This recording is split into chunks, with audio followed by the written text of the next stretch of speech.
Dios bondadoso, majestuoso y santo, te damos mil gracias, Señor, en esta mañana, porque nos permites congregarnos, porque nos permites hacerlo aunque sea parcialmente, Señor. No nos dejes olvidar todo el tiempo que estuvimos sin congregarnos, para que podamos atesorar y apreciar este tiempo. No es un tiempo más, Señor. No es un tiempo de tedio, de monotonía. Es un tiempo precioso donde venimos y nos formamos como un solo cuerpo para adorarte, en donde Cristo está en medio de nosotros. Señor, ayúdanos en esta mañana a abrir nuestros corazones y a estar pendientes de tu palabra, a que podamos aprovecharla y que podamos vivirla también. Esto te lo pedimos, Señor, en nombre de Cristo Jesús. Amén.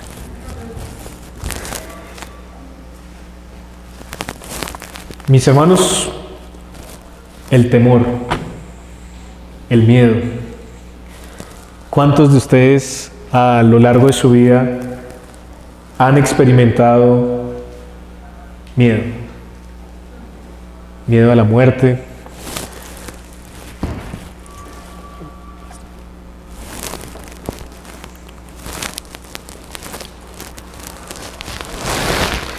Perdón, creo que se le está acabando la pila a este. Pero bien, como les decía, ¿cuántos de ustedes han experimentado el miedo? El miedo a quedarse tal vez sin trabajo, el miedo a enfermarse, el miedo a la muerte. Hoy, ¿cuál es su miedo, hermano? ¿Con qué temor viene usted hoy a la casa de Dios? Y quisiera empezar este tema definiendo precisamente qué es el miedo, porque va a ser lo que la palabra de Dios nos va a responder hoy. ¿Qué debe hacer un cristiano con el miedo? Porque vivimos en un mundo gobernado por el miedo. La Real Academia Española define el miedo como una perturbación angustiosa del ánimo por un riesgo o daño real o imaginario. También la define como el recelo o aprensión que alguien tiene de que le suceda algo contrario a lo que desea. Así la define la Real Academia. El diccionario Vine, por ejemplo, para explicarnos y enseñarnos qué es el temor, lo explica con una palabra: huir. El temor lo podemos ver así, como huir o algo que provoca huir. Algo que es peligroso, algo que no queremos que suceda. Y en las Escrituras encontramos varios ejemplos de ese tipo de temor. La palabra que se utiliza en las Escrituras es phobos, de donde sale la palabra fobia, que es una palabra muy común en nuestra sociedad, pero tergiversada totalmente. Y esta palabra denota huir, temer, correr. Por ejemplo, Hechos capítulo 9, versículo 26, Pablo, tratando de juntarse con los discípulos, se acerca a ellos, pero ellos tratan de alejarse de Pablo, porque tenían miedo de Pablo. ¿Y saben por qué tenían miedo? Porque, ¿recuerdan quién era Pablo antes de convertirse? Era un perseguidor de la iglesia. Y los discípulos, los apóstoles, veían que Pablo se acercaba y tengamos cuidado con él. Entonces le tenían miedo. Y la palabra que se utiliza ya en Hechos 9:26 es de esta que estamos hablando. También, por ejemplo, Juan capítulo 6, versículo 19 dice: cuando habían remado como 25 o 30 estadios, vieron a Jesús que andaba sobre el mar y se acercaba a la barca, y tuvieron miedo. ¿Por qué tenían miedo? Porque estaban viendo cómo Jesús sobrenaturalmente estaba andando sobre el mar. Y esto era una señal de que no era alguien común y corriente.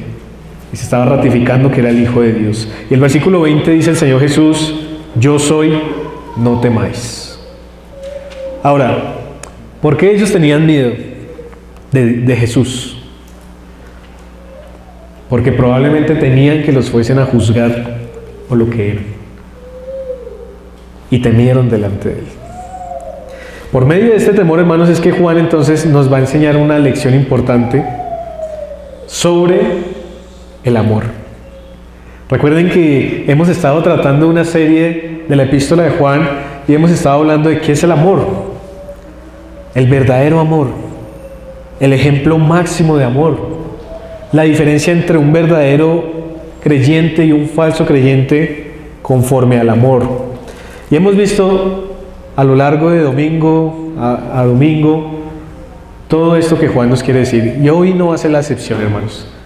La cuestión hoy es que Juan nos va a enseñar qué hace el amor en medio del miedo y del temor. Y yo he querido titular esta enseñanza, hermanos, en el amor no hay temor, porque es precisamente lo que Juan nos quiere enseñar y lo que la palabra de Dios nos quiere decir en esta mañana. Pero este miedo, hermanos, es un miedo que está en la vida del hombre. El ser humano intrínsecamente teme. ¿Desde cuándo? Desde la caída. Génesis capítulo 3, versículo 10, habla de Adán escondiéndose de Dios. ¿Por qué? Porque tuvo miedo, dice Génesis 3:10. Pero luego, ¿qué hizo Adán? Pecó en contra de Dios. Y ese pecado, esa rebelión de Adán contra Dios, produjo en él temor. ¿Temor a qué? A ser juzgado, temor a ser condenado por el mismo Dios. Y con justa razón, ¿cierto? Porque Dios le había dicho, si comes del árbol de la ciencia del bien y del mal, de cierto morirás. Y ese era el temor precisamente de Adán. Como consecuencia de esa caída, hermanos, tenemos miedo a muchas cosas y quisiera nombrar algunas. Tenemos miedo al porvenir, es decir, ¿qué será de nuestras vidas? ¿Qué será cuando acabe mi universidad? ¿Qué será cuando se acabe la empresa en la que estoy trabajando? ¿Qué será cuando ya no pueda trabajar? ¿Qué será de mis hijos, de mis padres, de mi matrimonio? Y siempre estamos con miedo. Somos gobernados por ese miedo. Tenemos miedo a la enfermedad, a enfermarnos, a contagiarnos de algo, a morir enfermos. Tenemos miedo de los problemas que se pueden presentar día a día, de las decepciones, de decepcionarnos de alguien, de confiar en alguien y salir decepcionados. Tenemos miedo del rechazo, de que nos digan que no. Algún proyecto, algún propósito que nos digan que no. Tememos al rechazo. Tememos a la guerra. Tememos al COVID. ¿Cuántos de ustedes temen contagiarse? ¿Cuántos tememos contagiarnos? Es interesante, hermanos, que una encuesta que se hizo en abril mostraba que el 75% de los encuestados temía al virus en abril y el 25% de los encuestados temían a la economía. Ahora, esa encuesta la volvieron a hacer en octubre y en octubre el 75% de los encuestados temía a la economía y el 25% temía al COVID. Y eso me deja a mí ver algo, y es que siempre tenemos miedo por algo. Siempre tenemos miedo por algo. Y son miedos reales que nos llevan a tomar precisamente decisiones determinadas. Pero ese miedo a veces, hermanos, es controlado por ciertos sistemas o ciertas personas que saben del miedo y que saben que es una realidad en nuestras vidas y lo usan como una herramienta para controlar a las masas, para manipular y para que tomemos ciertas decisiones en nuestras vidas. Ahora, el peor miedo, hermanos, que puede tener un ser humano por encima de la enfermedad de todas estas cosas es la muerte. ¿Y por qué le tememos a la muerte? Porque no sabemos qué hay después de ese umbral. No se sabe qué hay. El mundo no sabe qué hay después de la muerte. Algunos hablan de una inexistencia, otros hablan de una reencarnación, pero todos son supuestos que nos llevan a vivir una vida expectantes a ese momento inevitable. Pero entonces, ¿cómo hacemos nosotros para confrontar esa realidad, pues no se quiere experimentar, no se quiere ni siquiera pensar en ella. Cuando llega la muerte de un ser querido, por ejemplo, hay personas que se impactan tanto por esa muerte como si fuera algo tan anormal, sabiendo que todos vamos a llegar a ese punto. Y como no nos preparamos en nuestra vida, no reflexionamos sobre la muerte, pues cuando llega, impacta a la vida. Y hay personas que pueden llegar hasta enloquecerse cuando tienen que enfrentar una situación como esta, de la muerte. Pero inevitablemente, hermanos, a todos nos llega la muerte. Y no solamente eso, sino que ya salgamos un poco del mundo y vengámonos a la iglesia. Sabemos que la palabra de Dios enseña que Dios juzgará a todas las personas, a todos los muertos, a los vivos y a los muertos. Dios juzgará a todos cuando vuelva el Señor Jesucristo. Primera de Tesalonicenses capítulo 5, versículo 2 dice: porque vosotros sabéis perfectamente que el día del Señor vendrá así como ladrón en la noche, que cuando digan paz y seguridad, entonces vendrá sobre ellos destrucción repentina, como los dolores a la mujer encinta, y no escaparán. Mas vosotros, hermanos, no estáis en tinieblas para que aquel día os sorprenda como ladrón. Entonces, hermanos, el mundo no tiene esperanza. El mundo está lleno de temor. El mundo no tiene a Dios, como dice Efesios capítulo 2, versículo 12. Pero los hijos de Dios están en luz. ¿Y qué nos diferencia, hermanos? ¿Qué nos diferencia del mundo a nosotros? ¿Acaso tenemos los mismos temores que el mundo? ¿Tememos a la muerte, a la enfermedad, al porvenir, al rechazo de la misma manera que teme el mundo? Y si no es así, ¿cuál es la respuesta de Dios ante ese temor que experimentamos día a día? Eso es lo que nos quiere decir entonces Juan. Vamos a ir a la primera epístola de Juan, capítulo 4.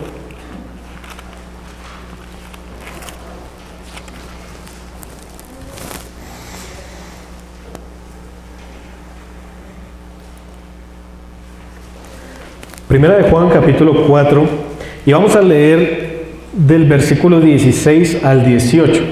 Para lo que les pido, hermanos, que se coloquen un momento de pie y vamos a leer juntos la palabra de Dios.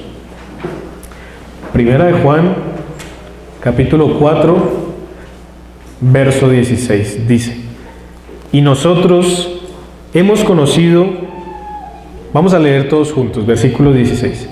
Y nosotros hemos conocido y creído el amor que Dios tiene para con nosotros. Dios es amor, y el que permanece en amor, permanece en Dios y Dios en él. En esto se ha perfeccionado el amor en nosotros, para que tengamos confianza en el día del juicio. Pues como Él es, así somos nosotros en este mundo.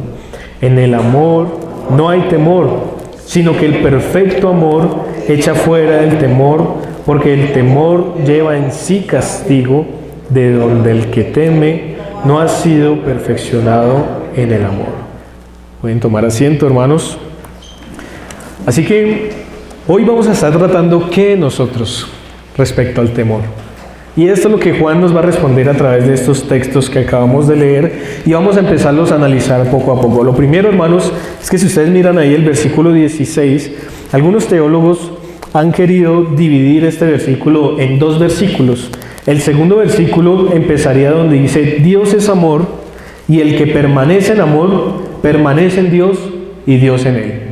Esa idea es muy importante, hermanos, porque recuerden que en un sermón anterior les explicaba que es inexplicable entender precisamente a Dios como Dios de amor.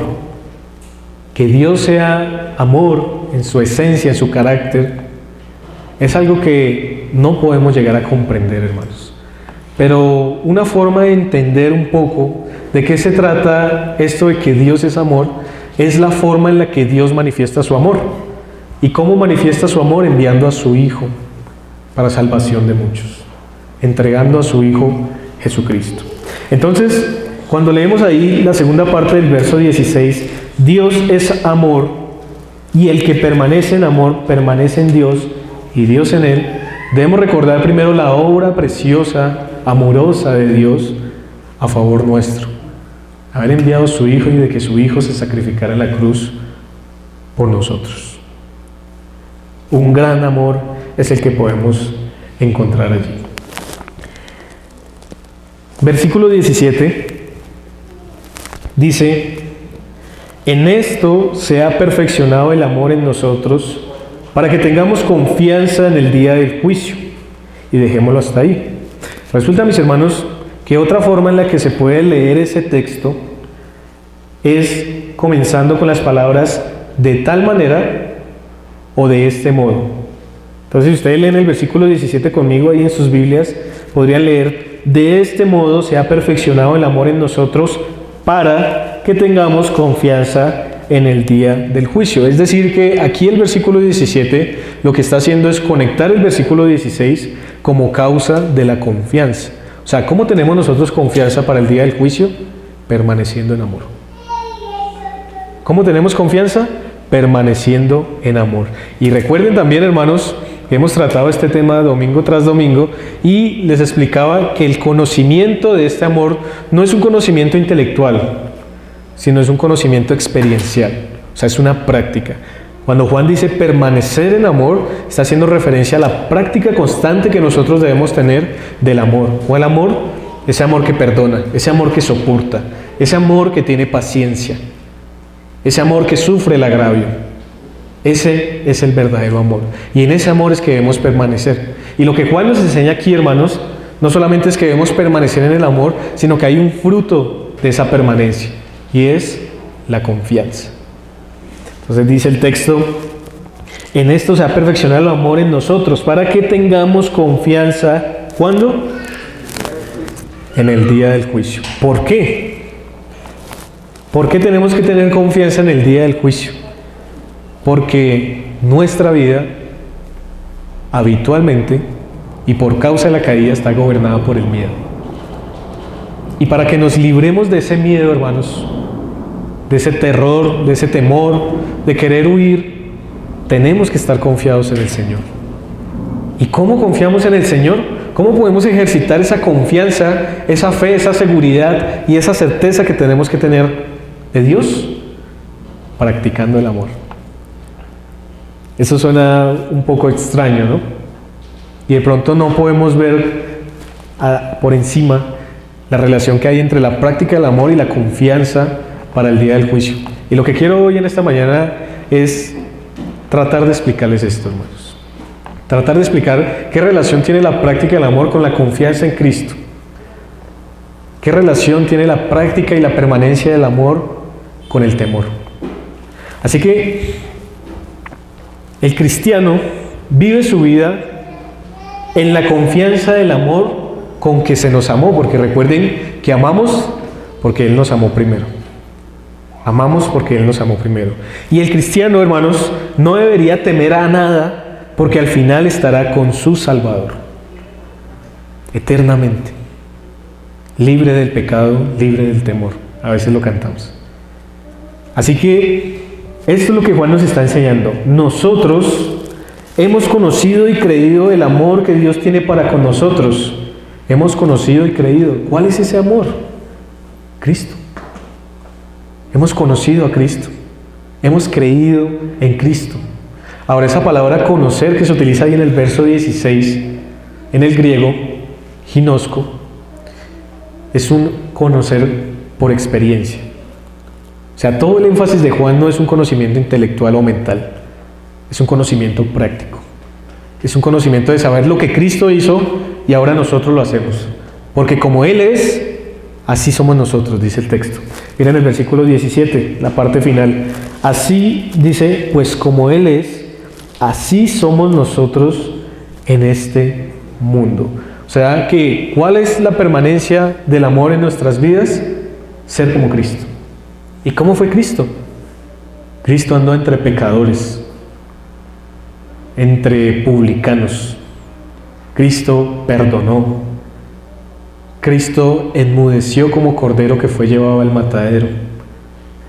Cristo sufrió humillaciones, ofensas y agravios. Entonces, ¿cómo debemos actuar nosotros? Como Cristo lo hizo. Y cuando actuamos como Cristo lo hizo, confiamos en el Señor para su regreso, para su venida. Recuerden lo que les estaba leyendo de 1 Tesalonicenses 5:2. El Señor vendrá como ladrón en la noche. Que cuando digan paz y seguridad, ¿y quiénes son esos que dicen paz y seguridad? Los no creyentes. Porque ellos dicen, Dios no existe. No hay pruebas de la existencia de Dios. Nosotros somos nuestros propios dioses. Nosotros podemos tomar nuestras propias decisiones y gobernarnos a nosotros mismos.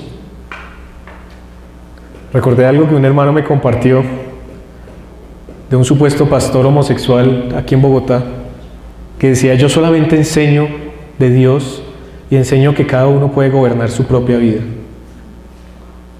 ¿Qué está enseñando? Herejías, errores, porque eso no es lo que dice la palabra de Dios. El que gobierna nuestras vidas es Cristo. Y el que no lo ve así, pues no cree en Cristo. Y simplemente es un no creyente.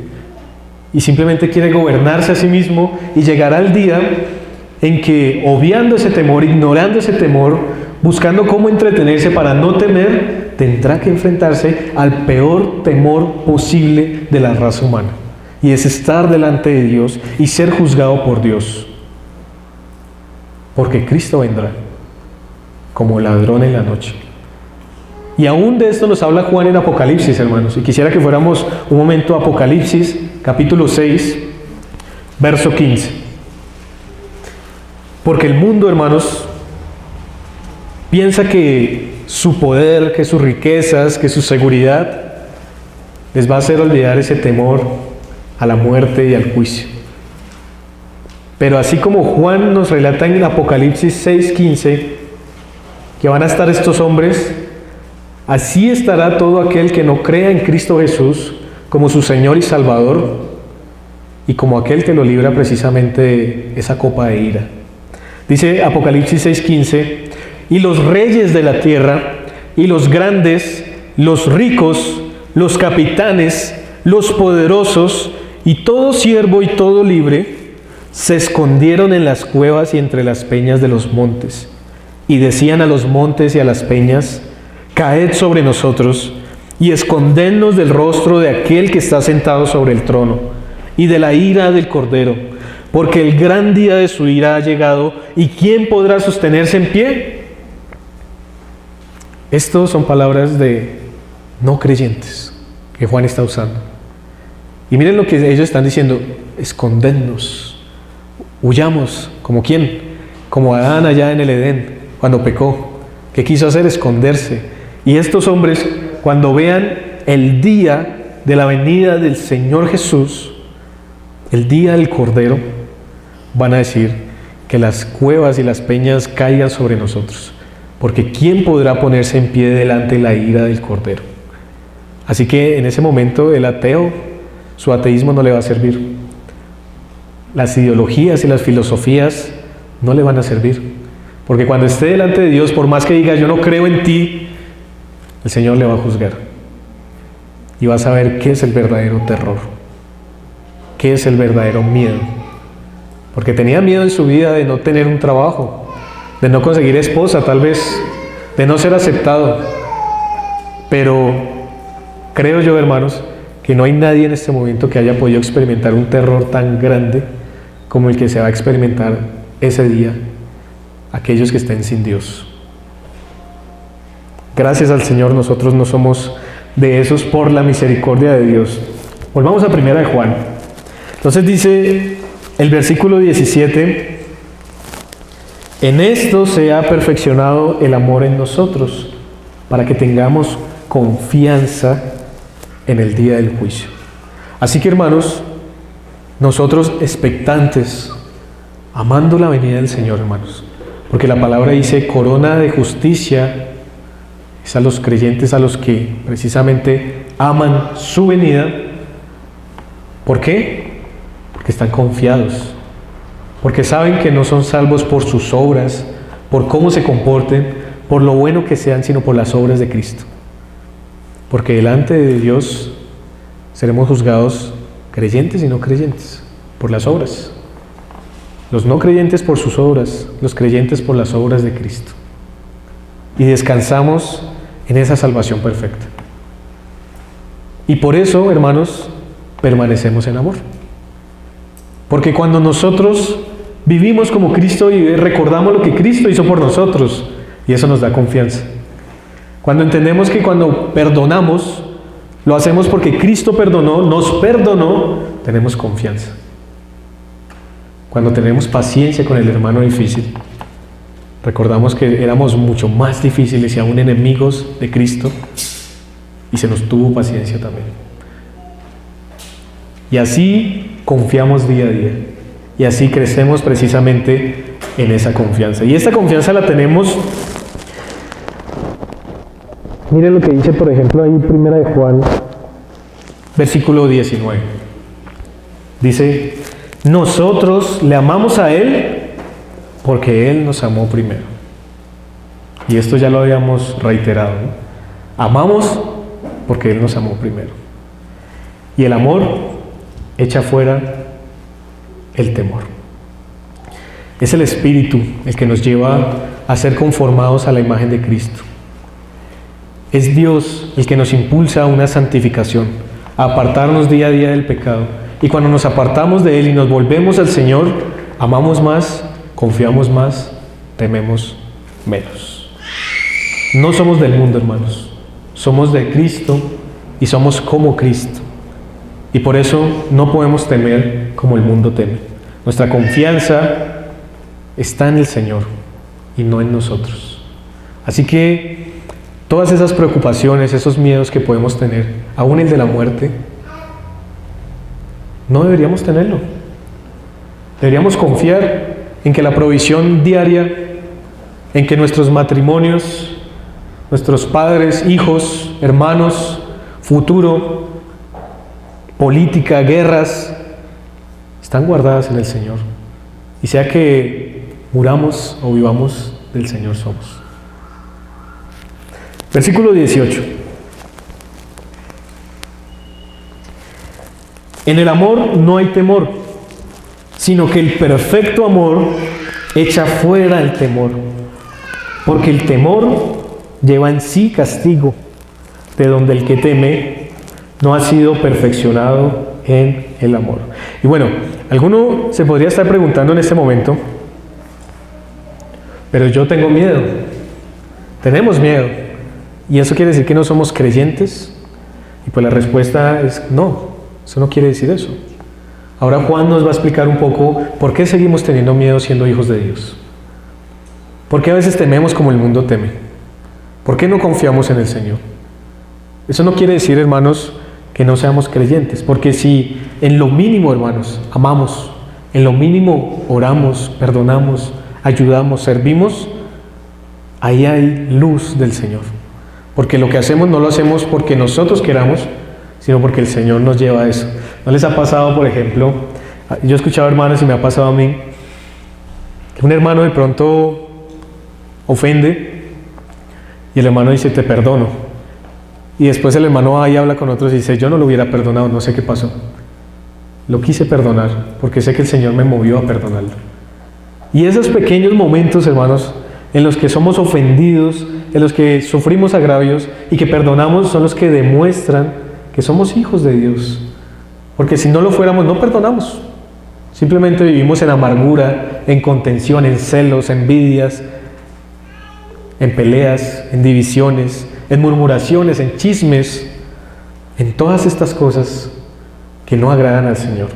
Así que el versículo 18 dice: en el amor no hay temor. Y acá entonces nos aclara un poco más Juan.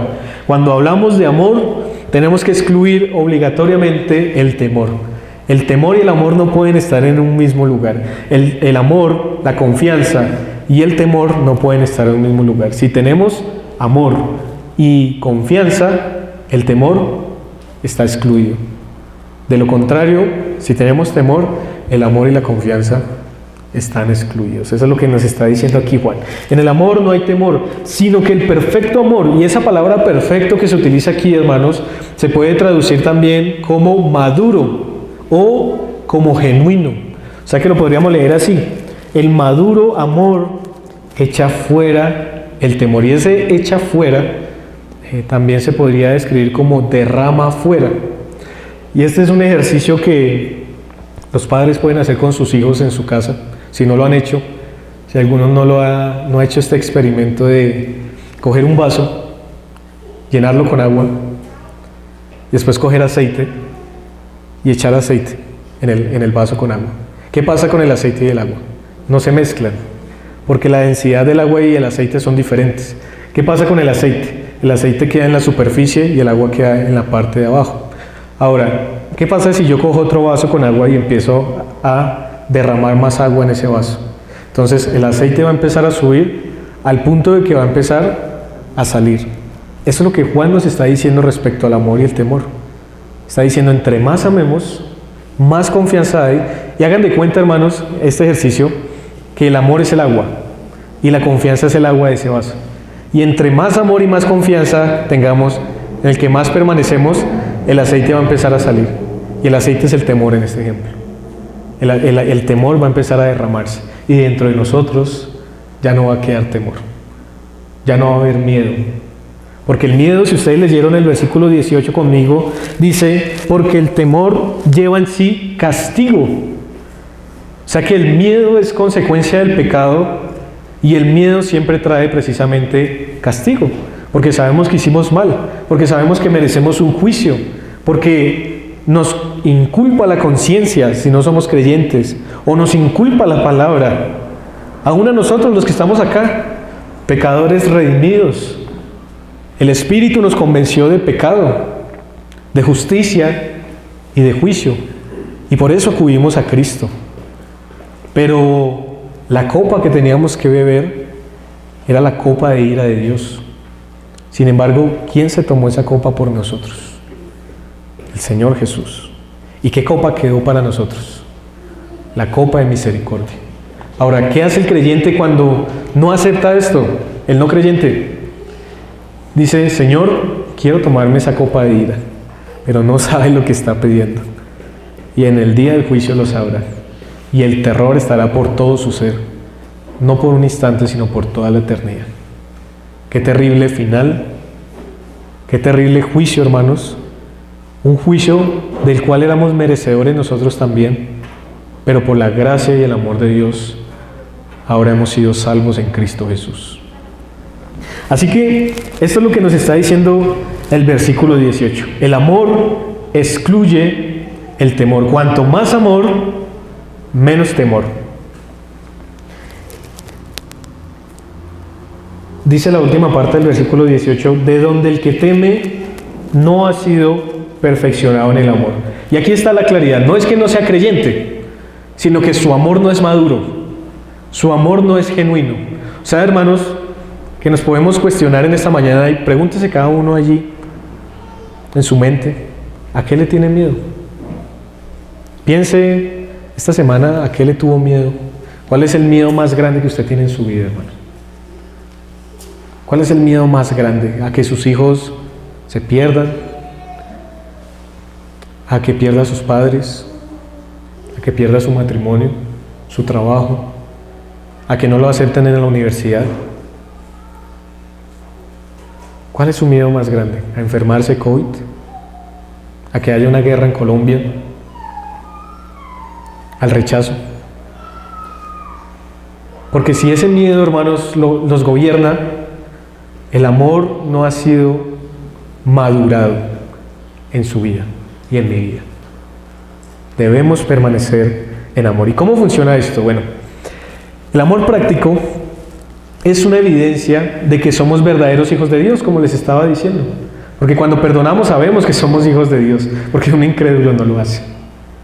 Cuando amamos sabemos que somos hijos de Dios. ¿Y esto qué hace? Nos llena de confianza. Y cada día que se acerca el día de juicio, confiamos más en el Señor. No tememos la venida de Cristo, como algunos hacen. Y dicen, no, que el Señor Jesucristo todavía no venga, porque tengo que hacer esto y aquello. Y eso no es lo que dice la palabra. La palabra enseña que el Hijo de Dios anhela la venida de Cristo, ama su venida, porque está confiado enteramente en Él. Perdonando, recordamos el amor de Jesús, porque como Cristo nos perdonó, nosotros perdonamos. Con misericordia, con servicio, con oración, sufriendo el agravio. Todas estas cosas, hermanos, son las que ustedes pueden pensar y yo puedo pensar de cómo hacer para que funcione. Porque no confío en el Señor. Pero entonces, ¿cómo confío? Orando, sirviendo, amando. ¿Cómo crecer en este amor? Algunos consejos de cómo crecer en este amor, hermanos. Primero, meditemos más en Cristo y no en nosotros mismos. Meditemos más en Cristo y no en nuestras propias fuerzas. Pensemos más en el Señor y no en nosotros. Por ejemplo, con la oración. La oración en nuestras vidas es uno de los medios importantísimos para depender de Dios. No busquemos soluciones humanas. No acudamos en primera instancia al hombre, a mi seguridad, a mis finanzas, sino acudamos al Señor en medio de las pruebas, en medio de las tribulaciones que sabemos que experimentamos día a día, y unos más fuertes que otros en ciertas temporadas de sus vidas. ¿A quién debemos acudir? ¿Al psicólogo? ¿A los abogados? A Dios. Acudamos primeramente al Señor. ¿Por qué? Porque si meditamos en Cristo, recordamos que Cristo nos enseñó a orar y que Cristo acudía al Señor.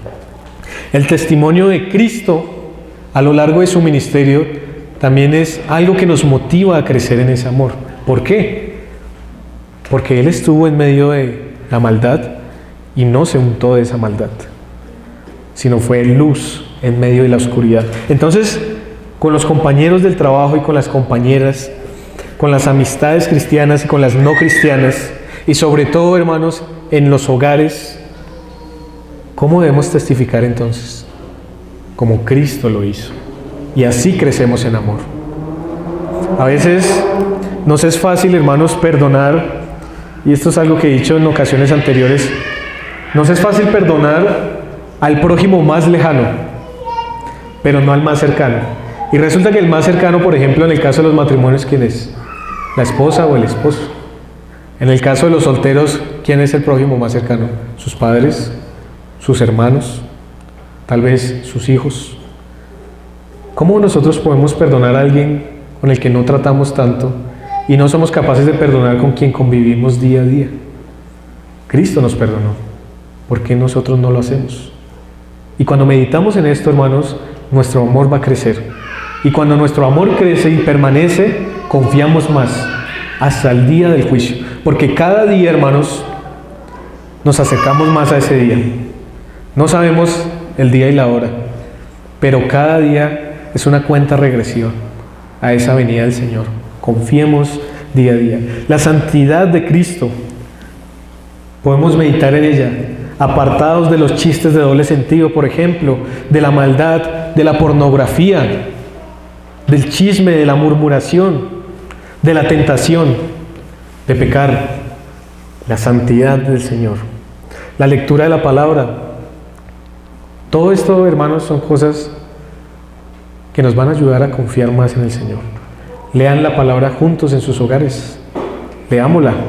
Aprendamos más del Señor. Eso fue lo que Cristo hizo. Cristo cogió la palabra y enseñó. La leyó. Hagámoslo nosotros también. El arrepentimiento, por ejemplo. Sabemos que pecamos, pero debemos arrepentirnos y limpiarnos y avanzar, levantarnos y seguir. No quedarnos en el piso, porque el Señor es nuestra fortaleza. Y lo podemos hacer. Y todo esto que acabé de nombrar, hermanos, son cosas que ustedes saben y yo sé. Pero siempre es bueno recordarlas porque como que se nos olvida cómo crecer y permanecer en el amor. Y cómo confiar día a día en el Señor. La fe constante, el sacrificio en el hogar, la obediencia de la palabra. Todas estas son cosas valiosas que debemos implementar para crecer en ese amor. Y a medida que el tiempo pase, el amor llenará nuestras vidas y el temor se seguirá derramando para confiar plenamente en el Señor hasta su regreso. Amemos la venida de Cristo, hermanos.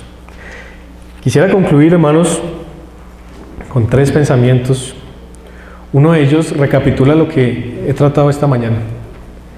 El miedo está en el hombre, pero Dios nos da confianza por medio de su amor. Y este amor echa fuera el temor y vivimos para el Señor. La realidad del miedo está, pero el amor de Dios está. Y el amor echa fuera el temor. Así que el cristiano no es como el hombre del mundo. El cristiano ama y confía. Un segundo pensamiento es para el no creyente, para los que escuchan la grabación o aquellos que son invitados, los hijos de los creyentes tal vez que están aquí. El incrédulo solamente puede esperar el juicio. Si usted es un amigo, un invitado y no cree en el Señor, lo único que usted puede esperar es juicio eterno. Y va a experimentar el verdadero terror. Usted no sabe qué es el miedo. Aún nosotros no lo sabemos, lo creemos por la palabra.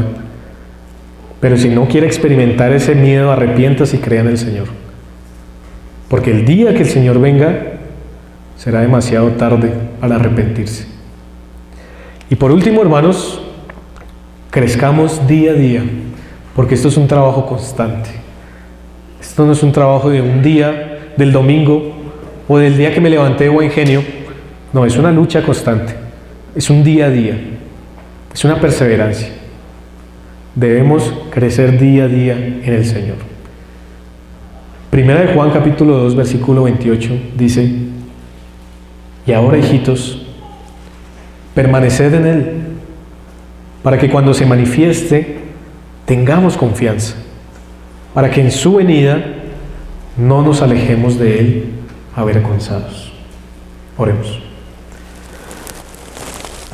Señor Dios Todopoderoso, te damos mil gracias por tu palabra, Señor, por recordarnos, Señor, que no debemos temer al mundo, que no debemos temer el fin, a la muerte, al juicio, porque nos has salvado, Señor. Y esa salvación, Señor, la vemos evidenciada en el día a día a través de esa santificación que haces en nosotros, Señor, que nos impulsas a practicar por medio de tu Santo Espíritu. Señor, danos fuerzas porque nosotros somos débiles y pecamos contra ti, Señor. Desconfiamos de ti. Confiamos en los hombres, confiamos en nuestras fuerzas, confiamos en nuestros pensamientos, Señor. Ayúdanos a confiar solamente en ti, Señor. Ayúdanos a amarnos, a permanecer en amor, a seguir día a día.